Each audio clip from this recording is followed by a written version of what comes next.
It's time to break down the biggest stories of the day. This is the top 3 stories of the day on KSLSports.com. 97.5, the KSL Sports Zone.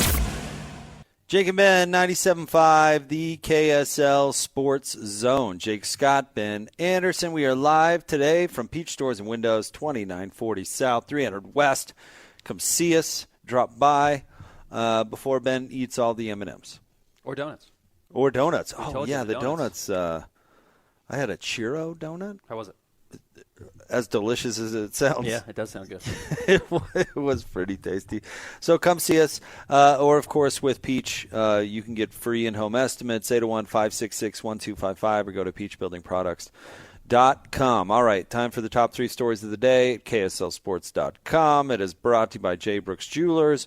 Cherish your love with J. Brooks Jewelers. Explore their expertly crafted engagement rings made from the very finest materials, J. Brooks Jewelers. All right, Christian, where do you want to start today? Number 1, how about that game last night? Florida trailing almost the entire game. They pull ahead in the final seconds, and they win it at the end. Uzan on the right-hand wing, stops with 7 seconds, gives it to Cryer, 6 seconds to go, 5 seconds to Sharp, top of the key, lost the dribble, he's got to pick it up, it's scooped up by Condon secures it, and Florida found a way from 12 down to the school's 3rd national championship in men's basketball. 65-63 the final. The Florida Gators are the national champions once again. Yeah, close, Ben. We predicted it would be close. That wasn't a very bold prediction by any means, and it ended up being close. But I don't know. Even when Duke did it, do you really enjoy watching a team beat itself?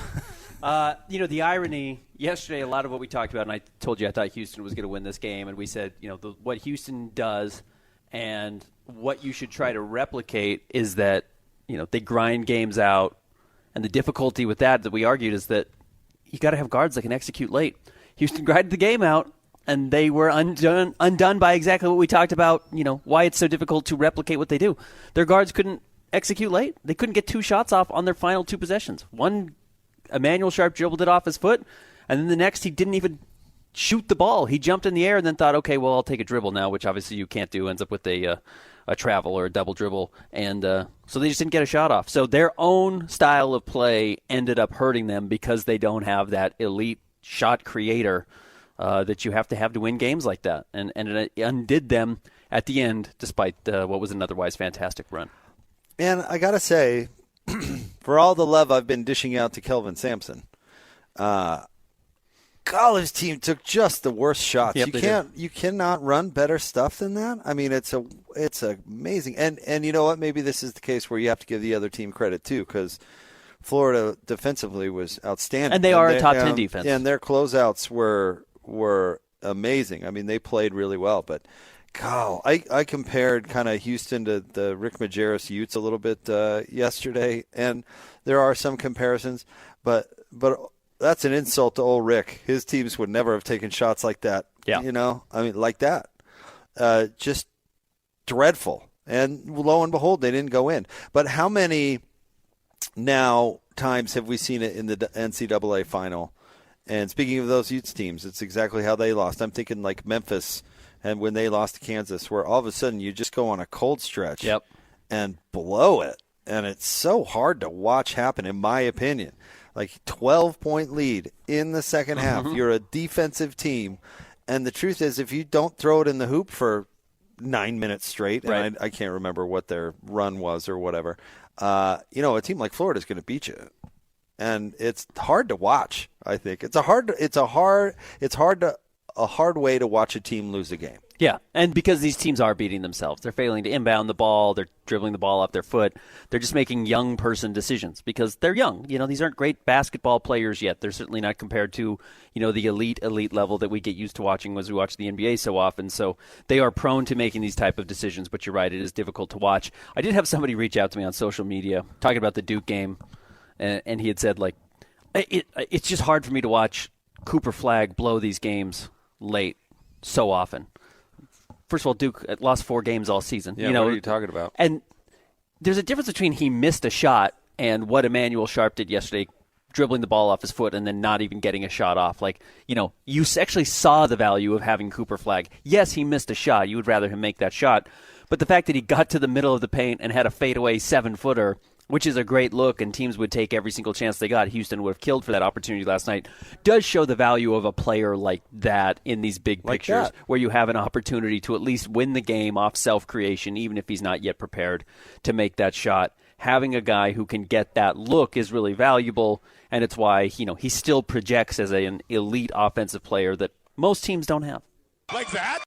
Thank you. But Duke does. You saw those scramble drills with Houston. That was like a thing, that went viral. And yeah, I love it. I love watching, college players play hard and dive around and do all that. Well, what is like the first thing that you come up with when you create situational drills? Like, that's a situational drill, and I got it. It's an important one.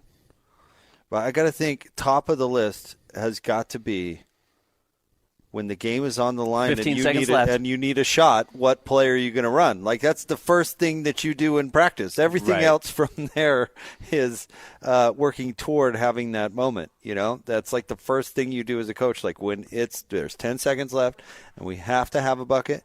If it's a 3, we're running this. If it's a 2, we're running this. How do I get the one guy we want to have the ball where he can at least get a shot off that I think he can make? And they didn't draw that up on either of the final 2 plays. I think were they running anything on the last play? Kelvin Sampson said after, he said, well, ideally Sharp would have pump faked that. It's like, yeah, ideally. Did he not know that was the play?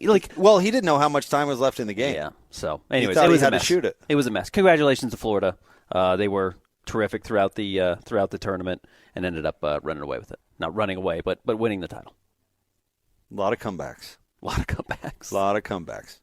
A All right, Christian. Geez. Next. Number 2, BYU getting a commitment from a 4-star tight end, a local one too.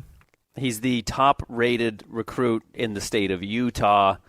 He comes from southern Utah. Am I right on that? Pineview High School. St. George. And is committed to BYU. 6'6", 240 pounds, and one of the biggest commits to Kalani Sitake's football program since Kalani took over the job. He's a top 60 recruit in the country. Mission guy, do we know? I don't know.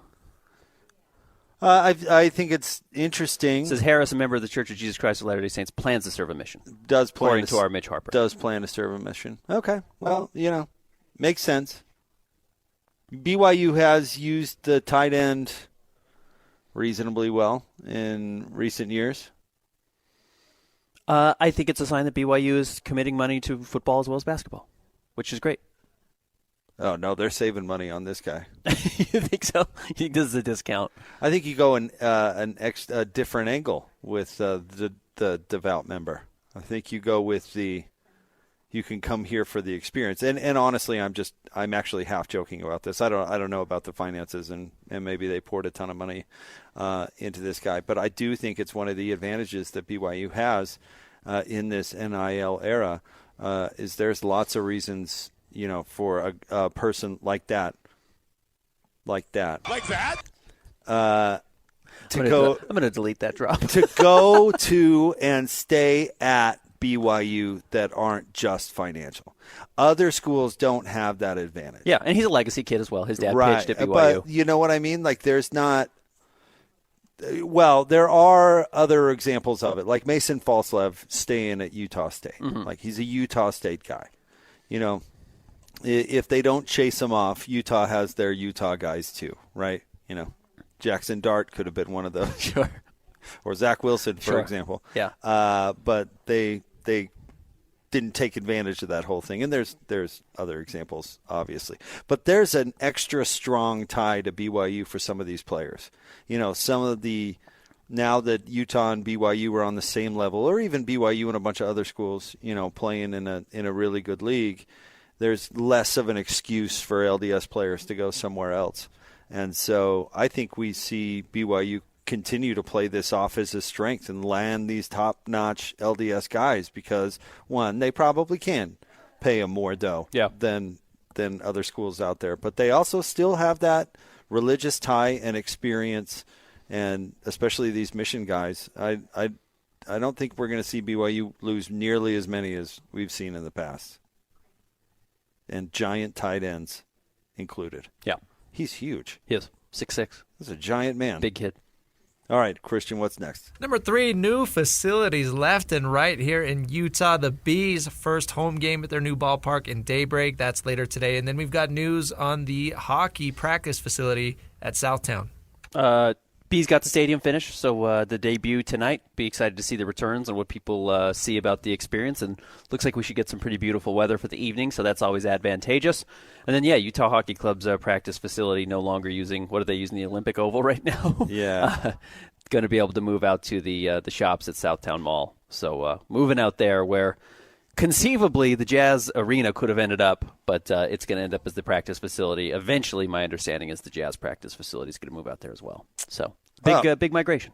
2 thoughts for you. One, Ben, you make a great point about the weather. Somewhere, someone over there at the Bees was just doing doing this. Day 1, no snow. Come on, good weather. And you're right, it should be lovely. Like, not tank top, armpit lovely, but like bring a sweatshirt. Sweatshirt should be more than sufficient to enjoy a little baseball. So that's awesome. Go take advantage of that. And, if you want to let us know what the experience is like, I'd be curious to hear. I know you and I, Ben, are planning on getting out there for a game sometime in the near future. But, that's very exciting. And the practice facility, Ben, I'll take a lot of people have been talking about how they think that this can be an advantage for the Utah Hockey Club, and it's going to be one of the elite facilities in the NHL and in the sport.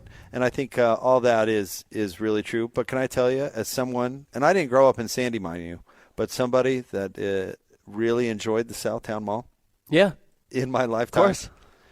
I think this is so cool for the future of Southtown Mall. This agreed. is going to be like a big anchor thing.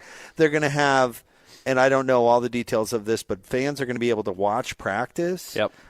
It's going to be this big interactive thing, and what a cool rebuild or reboot for a great space. And I'm really curious to see how they build out around it. According to our own Cole Bagley, by late 2025, which is this year, or early next year, the new community spaces at the Utah Hockey Club's practice facility will officially be open to the public. In addition to both rinks, which is where they're practicing, the community will have access to 8 locker rooms, equipment rentals, a team store, pro shop, and other spaces. So really cool. You don't have to be downtown to get access to some of these things, and I know a bunch of those guys live out in South Jordan. The hockey players. Yeah. So that's a pretty quick shot up the road for them to get to practice. So very cool. Man, they own like all that stuff, like where the baby to bye-bye baby used to be over to the Target and all that. Like that huge space has so much potential. It went pretty under the radar when Ryan bought that stuff. He bought it all. Way under the radar. Pretty quiet. But you know what? It needed it. It needed new juice, and I'm excited to see what it becomes. There's still, there's a ton of people that live that's a very centrally located type of space. It is. Hey, enjoy that donut. Thanks for coming in. We appreciate you. That's great. Thank you very much. All right, there you go. What flavor did you pick? Oh yeah, you enjoy that. You take that. Yeah, absolutely. Thanks for stopping in. All right, Ben and I are at Peach Doors and Windows, 2940 South, feeding the public, 300 West, right here in Salt Lake City. Come see us, 801-566-1255 if you want to call and do a free in-home estimate. We've got Bob Casper coming up next, giving us a Masters preview, and it is a Jazz Ticket Tuesday, so let's give away a pair of Jazz Ticks right now. Caller number 12, 801-575-ZONE. You're going to get a 4-pack of tickets to see the Jazz and the Blazers tomorrow at Delta Center. Call right now, 801-575-ZONE. More next, 97.5, the KSL Sports Zone. Hey, bro. You hear us every day with our crazy opinions. Hey, what you doing? Well, now, it's time to hear from you. Hey, great show. Download the KSL Sports app and fire off your thoughts with the call-in tab on the bottom of your screen. Your show is fantastic. It's the one that captivates me the most. You can tell PK to stop singing. She bangs! She bangs! Let Jake and Ben know what you really think of the Jazz. Woo!